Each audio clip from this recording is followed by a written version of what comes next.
And then you have Russell Wilson, who we all knew wanted out. And what I said to you then, I'll say to you now. Russell Wilson threw out possible people he'd want to date, right? When you're married, occasionally you'll get into a conversation which I would encourage you. I would encourage you to get the hell out of, right? And here's the conversation.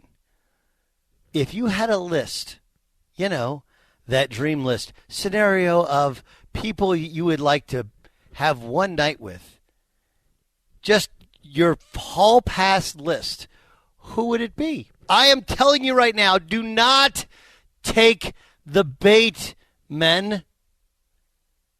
Do not take the bait, women. Do not take that bait.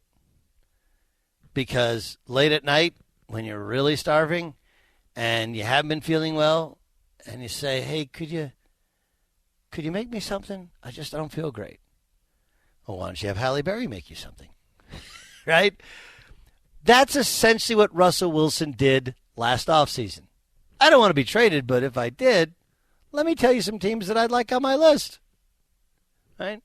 You can't call the divorce attorney and think that you're ever going to go back to the way it was. Seattle wasn't good. The relationship was fractured. He was offered, or maybe not offered up in a trade. They at least said you can submit your offers and we'll see if they're enough. And so what we're operating under is this false premise in terms of evaluating a trade. Okay? The premise of the trade is, hey, you could have had Russell Wilson. Instead, you have, Drew Lock and Noah Fant, and, you end up whoever you draft. Instead, you had Russell Wilson. You had a Pro Bowl level, All-Pro occasion level quarterback, a guy who's likely to be in the Pro Football Hall of Fame. You had that guy. And now you don't.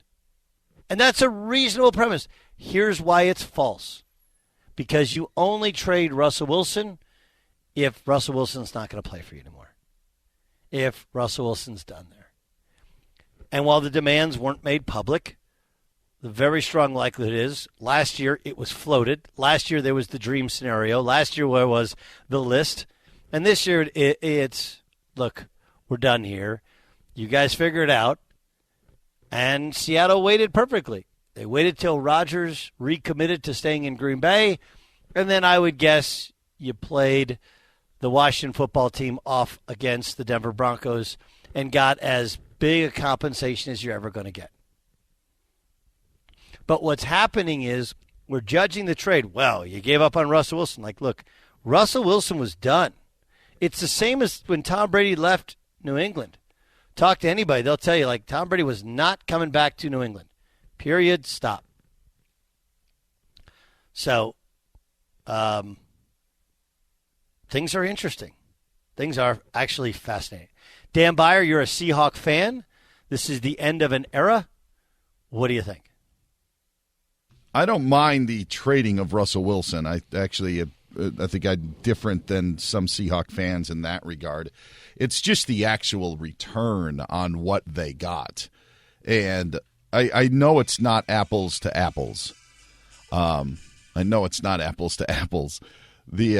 trade, though, with Jamal Adams, where the Seahawks gave up 2 first-round picks, and then now, when that trade occurred, you thought to yourself, wow, if they trade away Russell Wilson, they could get 4 first-rounders. I mean, if that's what the price tag is. I mean, teams are willing to give 3 first-rounders away for Deshaun Watson, and, he's had 2 ACL surgeries, and who knew about his future?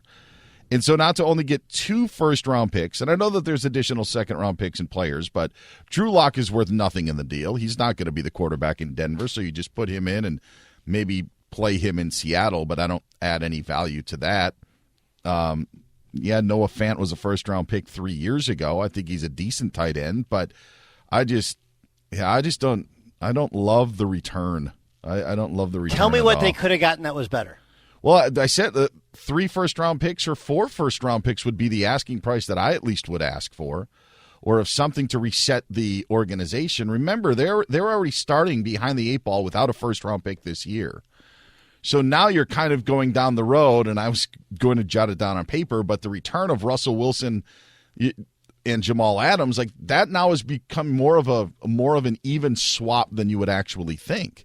I just don't think the value of the players that they got, the Denver didn't have to give up any game-changing players in this. Noah Fant's nice, but I mean, as I said, Drew Lock was gone. Shelby Harris is a defensive lineman that was characterized as a strong locker room presence. But he's not an all-pro caliber player or a no, he's a good player. Look, player. He's a good player though, right? He's a starting caliber player.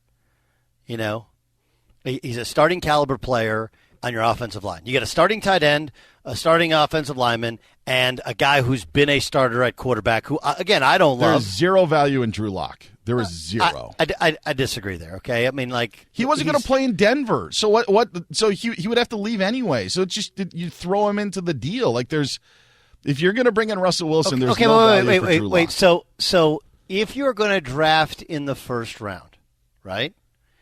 Wouldn't you say you would be hopeful to at least get a starter?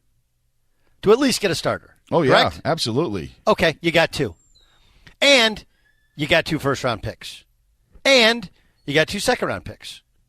So, look, do you think they didn't take top dollar? Do you think they didn't shop him? Do you think they didn't put it out there and say, Philadelphia, how many first-round picks will you give us? What will you give us? Washington, what will you give us as well? Or do you think they simply said we have to do AFC? I think AFC had something to do with it. I really do. And in looking ahead to next season, I don't think that there's tons to look up for if you're a Seahawks fan next season. Maybe it's a further down the road where, Pete Carroll and John Schneider will be there into the mid, 2020s.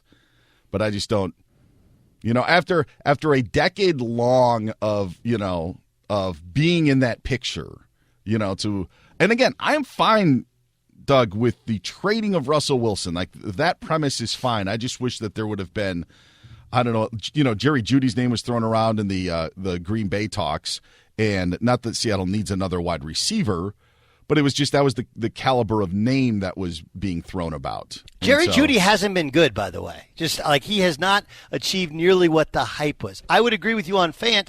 Fant, you could say the same thing, like super athletic and talented, seen as a little bit soft, but like, they don't need a wide receiver. Do they need a tight end? Yes, they do. Okay. Do they need offensive lineman? Yeah. Okay, yes. So they got both, right? Like, look, we all. They got a defensive lineman, Shelby Harris. So sorry. I mean, yeah. Okay. And so, what are you going to do with the 9th pick in the draft? Either you take an offensive lineman there, or you trade down and you get multiple picks. They're in rebuild mode. Like, if they had Russell Wilson for another year. Okay, they had Russell Wilson for another year. Are they a playoff team in that division? I think that they're a borderline playoff team in that conference. I think the NFC stinks, and so that's just the question of whether they make the. And again, do you want to be middle of the road? Probably not, but on the surface, I just don't. I expected a little bit more. That's all. No, I think. Have you ever seen a haul this big for a player? I totally disagree with you, and I'll tell you why. Everybody wants first-round picks. Okay, I've got to get many first-round picks as possible, and this is part of what we told you with any of these trades. They have to include actual football players because first-round picks are like a 50-50 shot. A 50-50 shot that they'll actually become a consistent starting caliber player. And that's what they have on the defensive line and at tight end, right? So they're actually better than first-round picks, especially considering Denver's first-round picks after this year aren't going to be great because Denver's going to be better. So I understand that there's this, well, they didn't get enough. But do you think they didn't, I'd be fascinated to know if they didn't shop him to Washington, if they didn't shop him to Philadelphia. Would they take a little bit less to get him out of the NFC? Maybe. But I'm also going to disagree with you that they're a playoff team. Like they weren't a good team last year. The other part of it, And part of the reason why they weren't a good team was because Russell Wilson got hurt, and then when Russell Wilson came back, he was not wasn't good. Yeah. So I'm okay with that. I'm okay with them moving on from Wilson, but again, they were starting behind the chains because they don't have a first round pick this year. So they're already in the hole starting next year. So that's understood. That's why you needed to make the most of that trade chip that you had, and I just don't think that they did.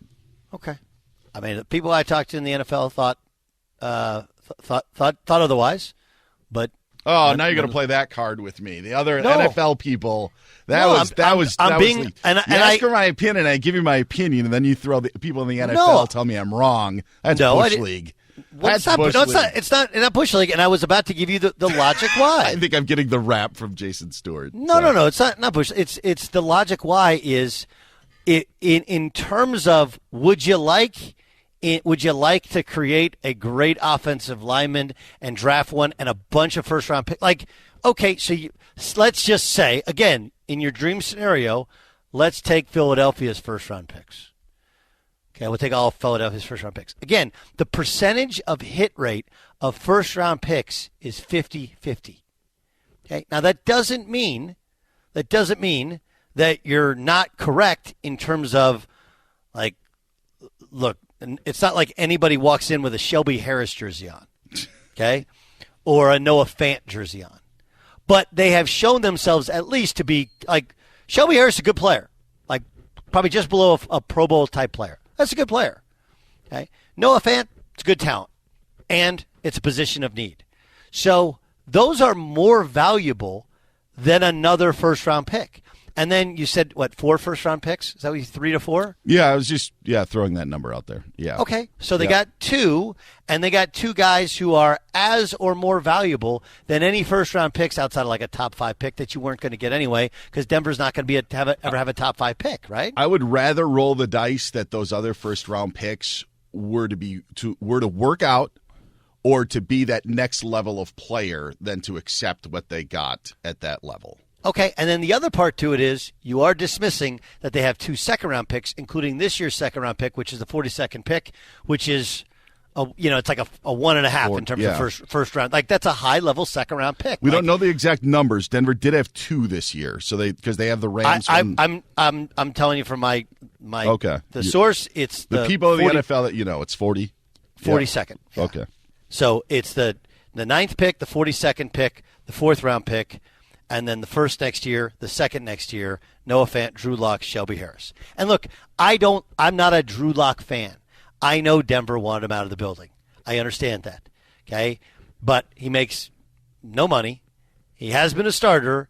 And if they decide this is stopgap year, it's not a terrible option. It's a terrible option in comparison to Russell Wilson. But again, we're operating under the premise that Russell Wilson wasn't coming back anyway.